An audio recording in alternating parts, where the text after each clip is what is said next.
हम सभी नागरिकों का अधिकार एक समान है। आदिवासी दलित महिलाओं के लिए, शोषित ग्रामीण बेसहारों के लिए झालसा का योगदान है। आओ करें इंसाफ और अपने हक की बात, कानून की बात, कानून की बात, कानून की बात, कानून की बात।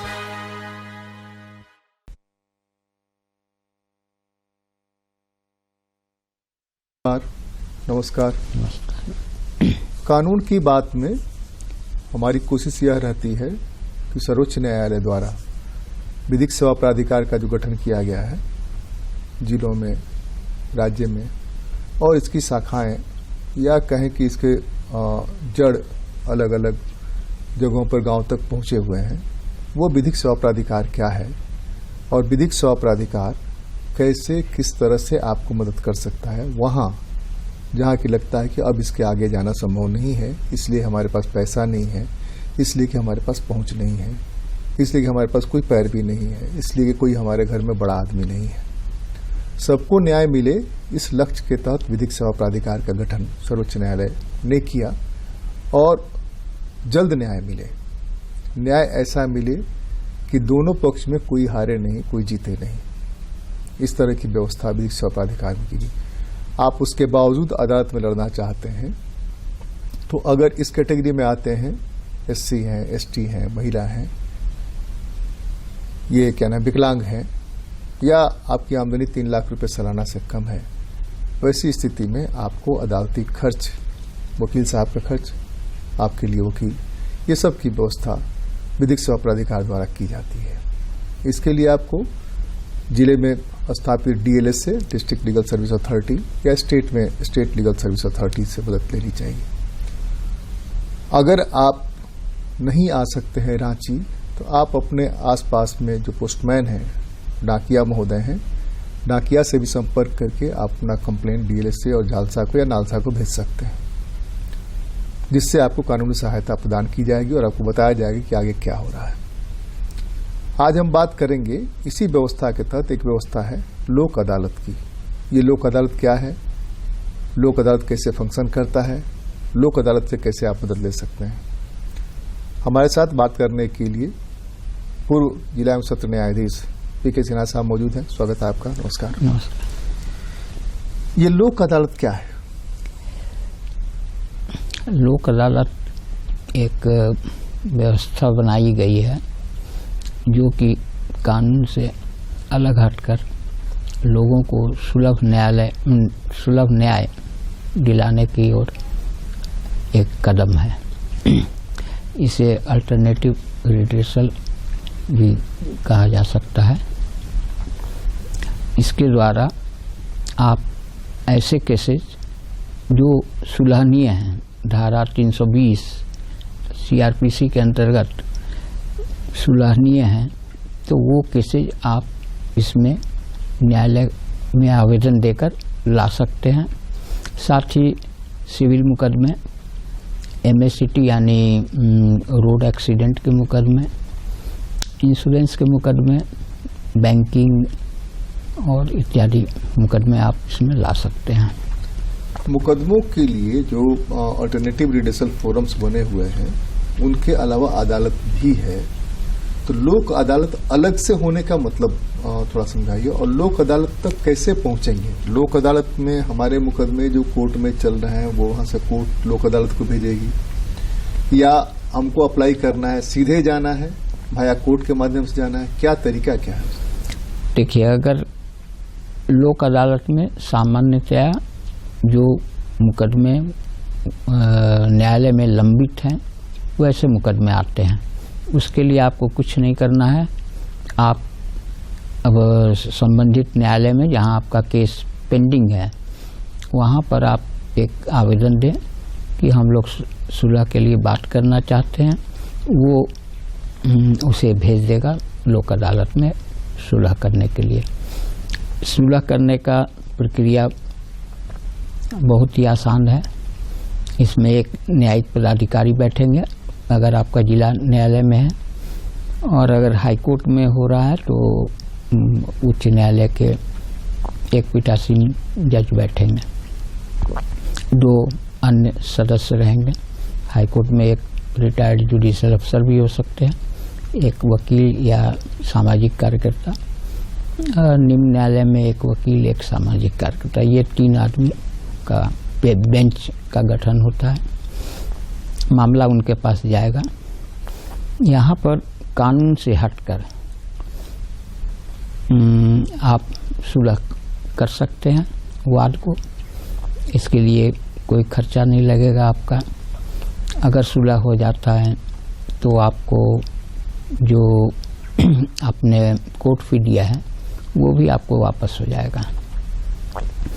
अगर मान लीजिए अभी केस नहीं हुआ है, जिसे हम प्री लिटिगेशन स्टेज कहते हैं, तो और आप केस करना चाहते हैं लेकिन केस करने के पहले ही सुलह की प्रक्रिया में आप आना चाहते हैं, तो आप एक सिंपल आवेदन डीएलएसएस सेक्रेटरी को देंगे।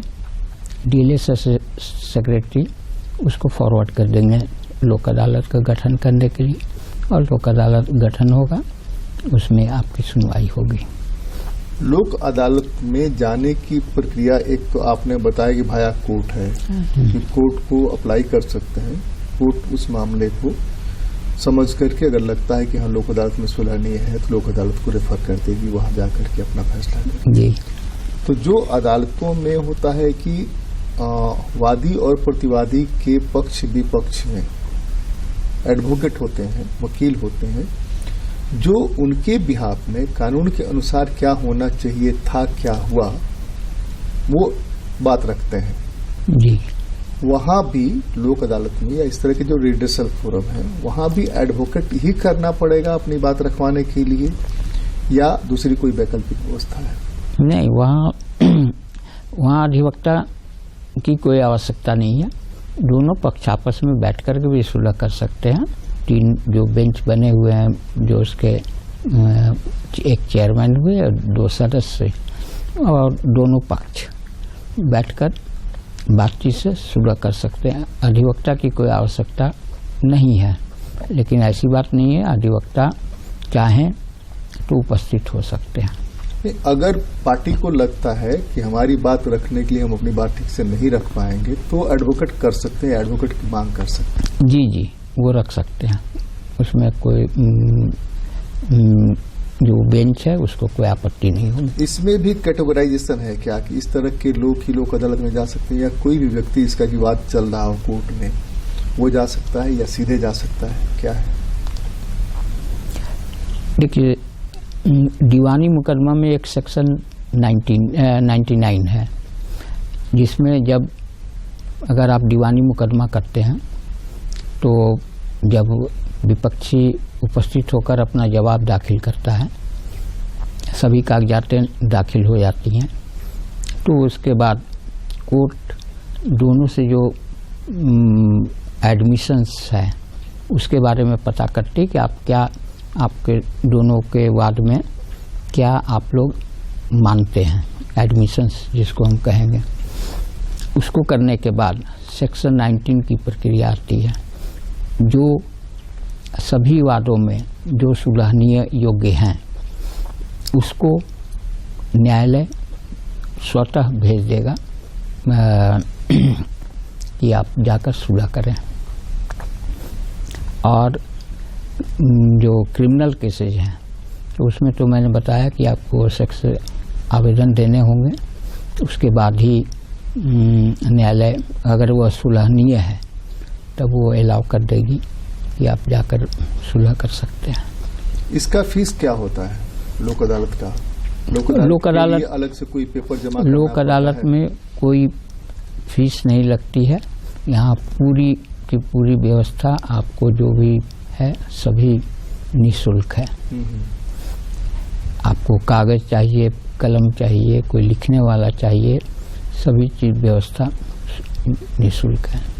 आमतौर पर पेंशन के मामले या सरकारी कामकाज में सरकारी संस्थानों में कामकाज के मामले बहुत लंबे समय तक अदालत में चलते रहते हैं जी कि हमको इसका नहीं मिल रहा है, इतने लंबे समय से कोर्ट में है। जी तो उसमें सीधे लोक अदालत का रुख कर सकते हैं या भाया कोर्ट ही कह सकते हैं, रिक्वेस्ट कर सकते हैं कि आप हमारे मामलों को, यूनिवर्सिटी का मामला है या गवर्नमेंट में एजी के यहाँ मामला फंसा हुआ है या क्या नाम है डिस्ट्रिक्ट में मामला फंसा हुआ है या सचिवालय में मामला फंसा हुआ है, तो इस मामले को देखिए क्या है।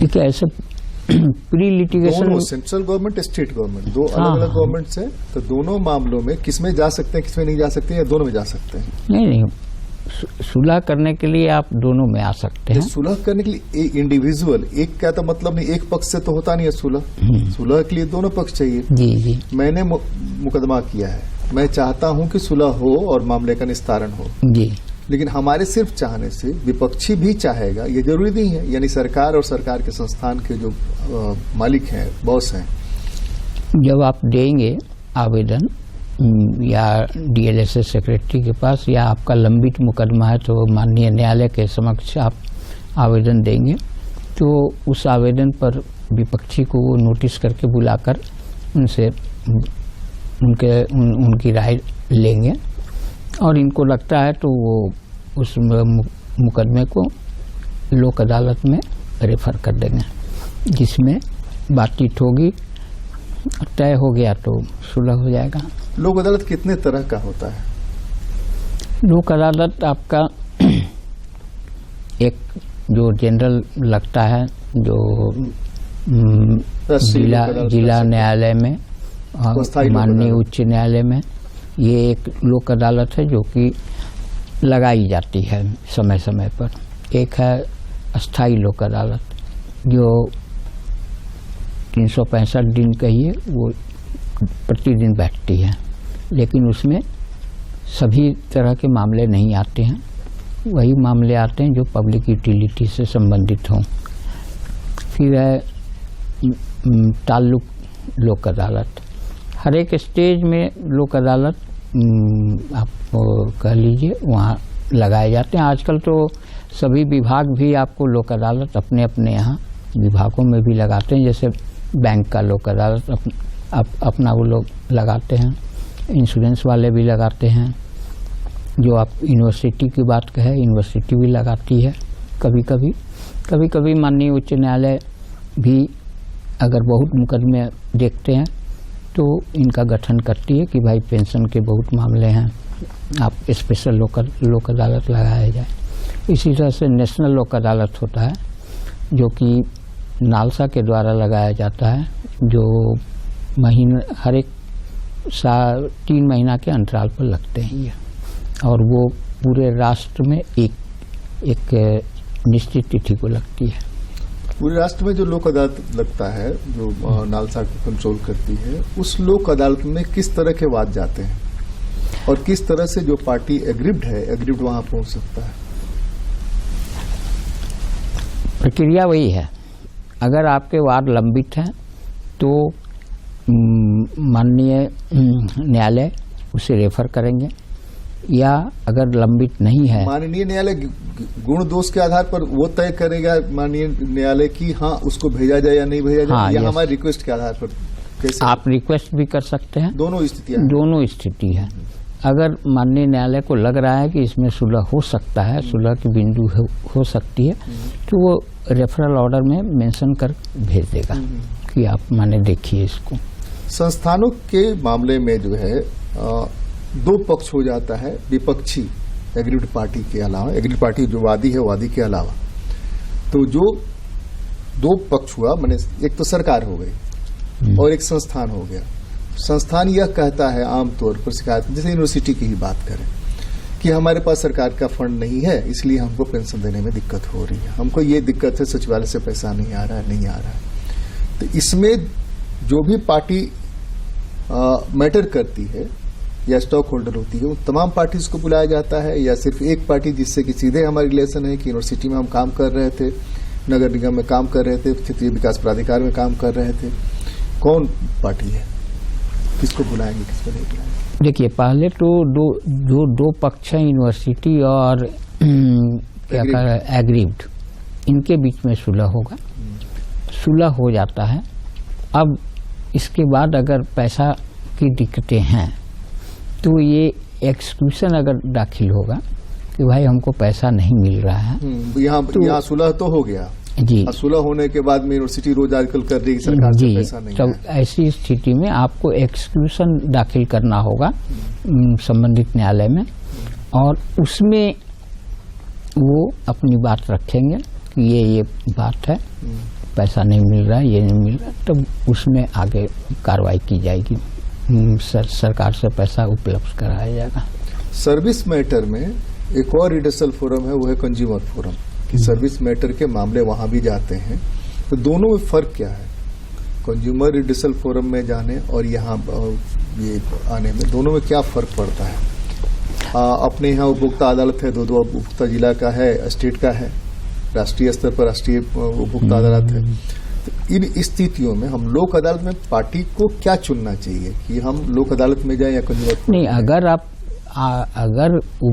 उपभोक्ता हैं तभी वहाँ जा सकते हैं, अदरवाइज आप उपभोक्ता फोरम में आप नहीं जा सकते। हैं या प्राधिकार के हैं कि हमारा नक्शा नहीं पास है, उपभोक्ता तो हम है, सर्विस मैटर का मामला है कि हमारा नक्शा पड़ा हुआ है इतने दिन से, हमको पानी नहीं मिल रहा है, हमारे यहाँ सफाई नहीं हो रही। तो वो जो पार्टी है वो अपना चयन कर सकती है कि हमको रिट में जाना है या इसमें आना है, वो उसके ऊपर है वो क्या चुनाव करती है, वो जैसा चुनाव करेगी उसके आधार पर आगे कार्रवाई होगी।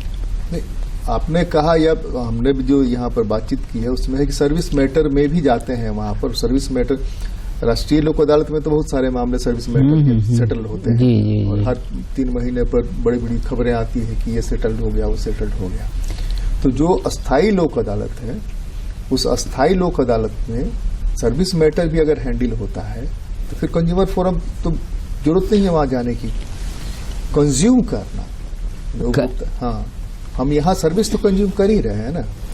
अब जैसे रेलवे का एक मामला मान लीजिए कि रेलवे में हमने टिकट कटाया, जो बुनियादी सुविधा चाहिए वो बुनियादी सुविधा हमको नहीं मिली, वो लेट होने वाली बात अलग है, लेकिन लेट वाले मामले में कंज्यूमर फोरम का एक वो पक्ष था कि भाई उसकी वजह से पार्टी जो थी उसका सारा पहले से तय किया हुआ होटल बुकिंग और फ्लाइट और वो सब छूट गया था, तो उसको कंपनसेट कराया। रेलवे ने कहा कि हमारे पास कोई प्रोविजन नहीं है, कहा कि प्रोविजन करना पड़ेगा जी, आपने बताया नहीं, इसकी वजह से इनको नुकसान हुआ था, ये भरपाई आपको करनी पड़ेगी। ये मामला राष्ट्रीय कंज्यूमर फोरम तक गया हुआ था।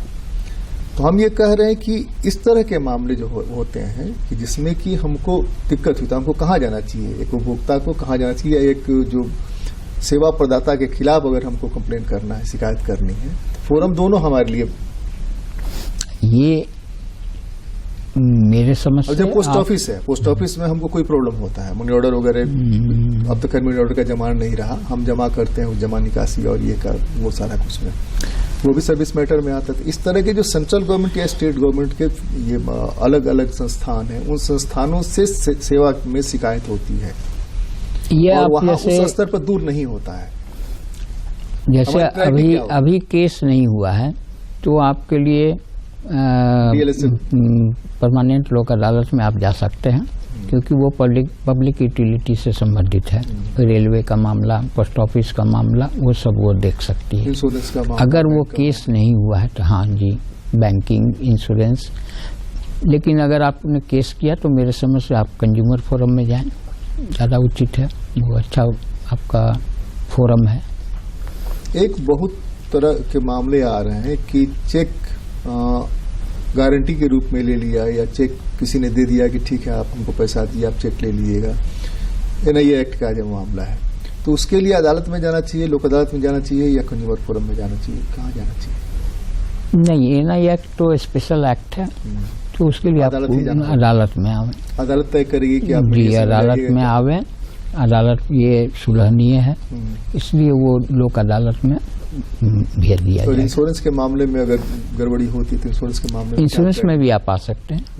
अगर आपने केस नहीं किया, आप केस करना चाहते हैं इंश्योरेंस पर, तो आप जैसे मेडिक्लेम है आपको नहीं दिया, तो आप परमानेंट लोक अदालत में आप आ सकते हैं केस करने के पूर्व।